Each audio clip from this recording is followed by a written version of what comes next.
Sir ఇప్పుడు producers council ముఖ చిత్రం ఎలా ఉండే అవకాశం ఉంది?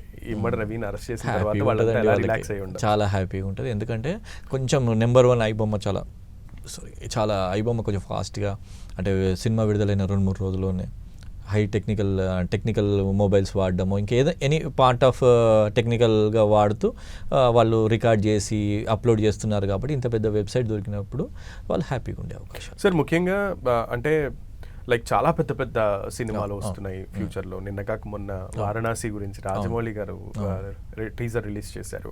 సో నేమ్ రివీల్ చేసినటువంటి పరిస్థితి ఉంది. సో టిఎఫ్ఐ అంటే it's not a small thing. ఇప్పుడు బాహుబలి తర్వాత దాని రేంజ్ మారిపోయింది.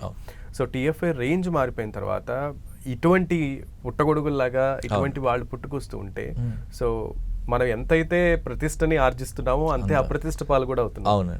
సో దాని గురించి అంటే జనరల్గా ఈ సినిమా ఇండస్ట్రీ అంటే వాళ్ళ కళ, అంటే వాళ్ళ ఒక స్కిల్స్ అన్నట్టు అంతా పిక్చరైజేషన్ అంటారు. అంత వీళ్ళు ఇంత హై లెవెల్కి వెళ్ళి ఇంటర్నేషనల్ లెవెల్లో కొట్లాడుతున్నప్పుడు వాళ్ళని కాలు బట్టి కింది గుంచినట్టు అవుతుంటుంది. వీళ్ళు ఇంతగానో కీర్తి సంపాదిస్తుంటాయి. ఈ ఐబొమ్మ లాంటివి కావచ్చు, ఇంకా ఏదైనా వెబ్సైట్స్, ఇవన్నీ వాళ్ళ కీర్తిని కానీ వాళ్ళకి వచ్చే, అంటే ఇప్పుడు ఒక ఫిలిం తీసినప్పుడు ఎక్స్పెక్ట్ చేసేది కీర్తితో పాటు మానిటరీ ఇష్యూస్ అంటే ఇప్పుడు వాటికి వచ్చే బడ్జెట్ కానీ వాటికి వచ్చే రెవెన్యూ కానీ పడిపోతే వాళ్ళు నెక్స్ట్ టైం సినిమా తీయాలి అంటే 1-2 సార్లు ఆలోచించే అవసరం వస్తుంది. ప్రొడ్యూసర్స్కి దెబ్బ పడింది అనుకోండి, సినీ ఫీల్డ్ ఎక్కడ ఉంటుంది? ప్రొడ్యూసర్ లేని ఫిలిం లేదు. సో వాళ్ళు స్ట్రాంగ్ ఉన్నప్పుడు, అంటే ఇట్లాంటి పైరసీ లేకుంటే వాళ్ళు స్ట్రాంగ్ ఉంటారు. స్ట్రాంగ్ ఉంటే మంచి కళాకారులు బయటికి రావడం, వాళ్ళ యొక్క ప్రతిభ, కెమెరామెనే కావచ్చు, డైరెక్టరే కావచ్చు, ఆర్టిస్టులే కావచ్చు, హీరోయిన్స్ అందరూ బయటకు వచ్చే అవకాశం. Okay, right. చాలామంది ఈరోజు ప్రొడ్యూసర్ కౌన్సిల్ నుంచి చాలా హర్షం వ్యక్తం చేస్తున్నారు. అండ్ ముఖ్యంగా ఇతను అరెస్ట్ కాకముందు, ఇతను ఛాలెంజ్ చేసిన తర్వాత చాలా మంది ప్రొడ్యూసర్ కౌన్సిల్స్, పెద్ద పెద్ద హీరోలు కూడా వెళ్ళి అప్పటి కమిషనర్ని కలవడం, సివి ఆనంద్ గారిని కలవడం, రిక్వెస్ట్ చేయడం, పిటిషన్ పెట్టడం వాళ్ళకి.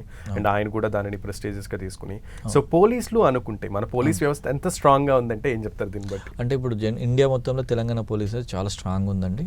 టెక్నికల్గా అయితే దే ఆర్ వెరీ స్ట్రాంగ్. మనకు రాజస్థాన్ అట్లా పైన వెళ్ళి సైబర్ ముఠాలు ఎక్కడైతే ఊర్లలో ఉండి, అంటే వీళ్ళు ఏంటంటే జనరల్గా ఈ సైబర్ ఫ్రాడ్స్టర్ ఏం చేస్తారంటే ఢిల్లీ అట్లాంటి ప్లేస్లలో కొంచెం నేర్చుకొని కాల్ సెంటర్లలో వర్క్ చేసి, రాజస్థాన్ లాంటి అంటే కొంచెం రిమోట్ ఏరియాలలో, రాజస్థాన్ స్టేట్లో కానీ ఇంకా నార్త్లో కొన్ని స్టేట్లలో రిమోట్ ఏరియాలలోకి వెళ్ళి అక్కడ వీళ్ళు ఒక గ్రూప్గా ఏర్పడి అక్కడే సిస్టమ్స్ అన్ని పెట్టుకొని ఆన్లైన్ ద్వారా ఫోన్ చేయడము, ఓటీపీస్ తీసుకోవడం, ఈ ఫ్రాడ్స్ అన్నీ చేస్తున్నారు.